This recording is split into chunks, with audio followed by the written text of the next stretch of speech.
You remember that time Ben got into a fight against Kevin 11 and got warped away into the biggest alien survival gladiator coliseum? What if we had more occasions like that? But Ben got landed in different scenarios across fiction.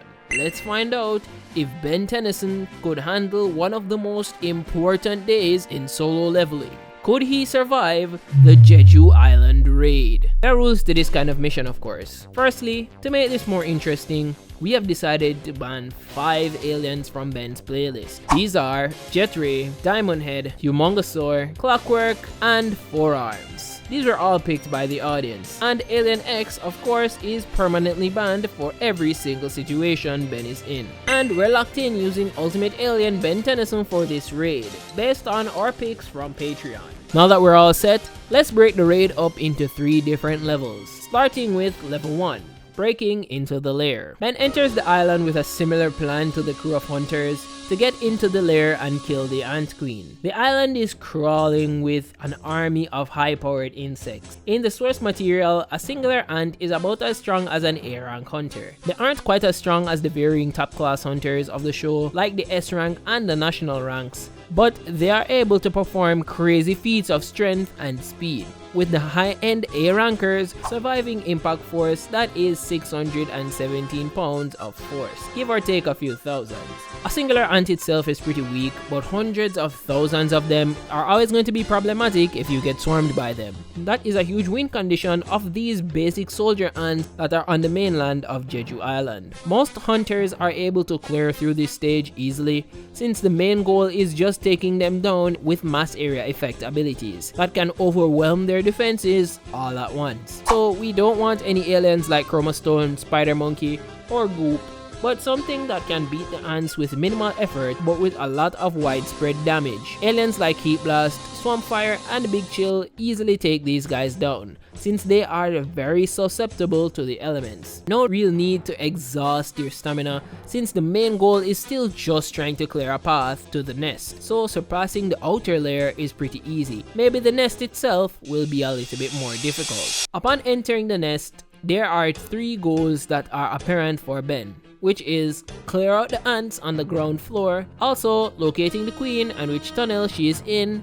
along with keeping ants from the outside from coming back in. Blocking off the main entrance should be pretty easy, with either thick plants from Swamp Fire or Wildvine. Now, getting rid of these bigger, more powerful soldier ants is the next issue. The inner part of the nest is very typical of a natural looking ant's nest, with many burrows and tunnels that they use to transport many things including food. For Ben though, these tunnels are not friendly, as this is where the danger comes from. Now, getting through droves of ants with improved stats might not be so easy. Strong fire attacks should work, but with them flooding through various tunnels, it will be very challenging. A major alien that should clutch this with an ability that can negate strength and durability is either Big Chill or Arctiquana. We have seen where both of their ice abilities have immobilized opponents that have had more fighting power and durability than the frosty aliens. These ice powers have also negated durability completely, so immobilizing the ants, even if it was momentarily, shouldn't be a problem either. But locating the queen is another story.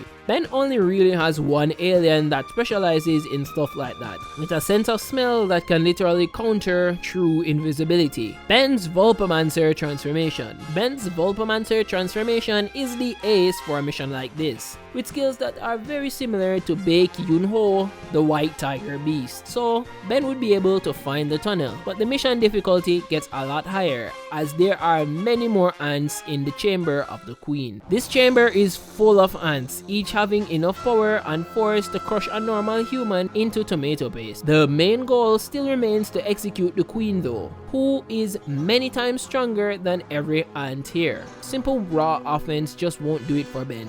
To just wipe out this area, he will need a combination of good defense and offense because of the sheer numbers, something that can shred ants and also keep Ben safe from being critically injured and running out of stamina.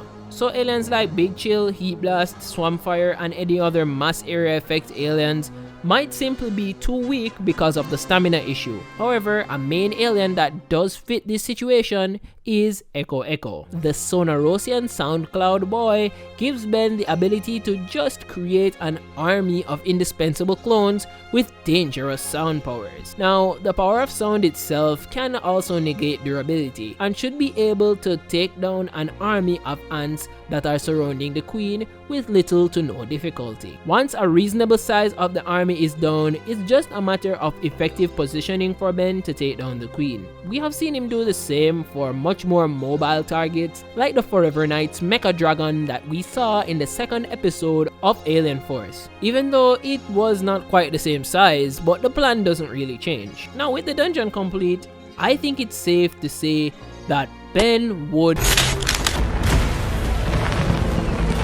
Oh my god, I almost forgot about you, the Ant King. Now his abilities are far crazier than anything we have seen so far.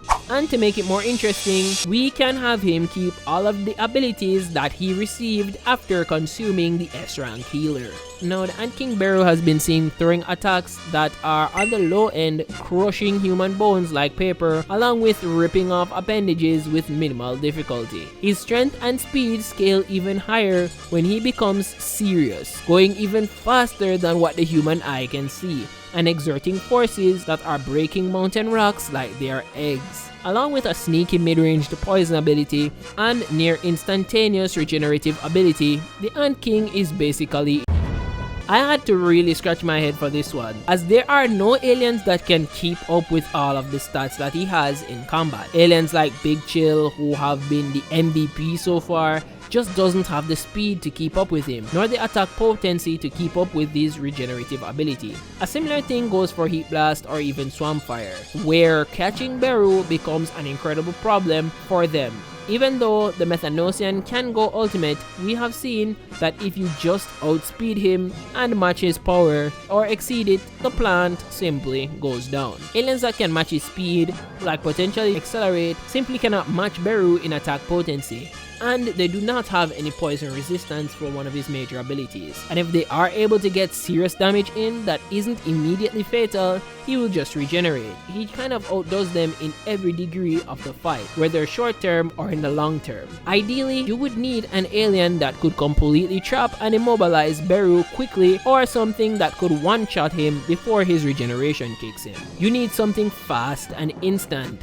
So not a gas, not a hypnotic dust, but something to match his speed. And that's where we bring in the suitless NRG. Now I know he hasn't been famous for being the strongest alien, but in a case like this, he is the perfect fit. Radiation obviously can one-shot most creatures with a high enough energy output. This is what I thought when I wrote this, but upon doing further research, I realized that radiation is a not guaranteed one-shot ability for ants, since they can take varying doses of radiation, some of them even being microwaved and leaving just fine. However, it still does depend on the dosage. As for the speed element, we see where Pandor, the original sample for NRG, was keeping up with Jetray, one of Ben's fastest aliens, who can clock a light speed with minimal difficulty, going from Earth to planets far outside of our solar system in a matter of minutes. Pandor was able to tag Jetray with an energy beam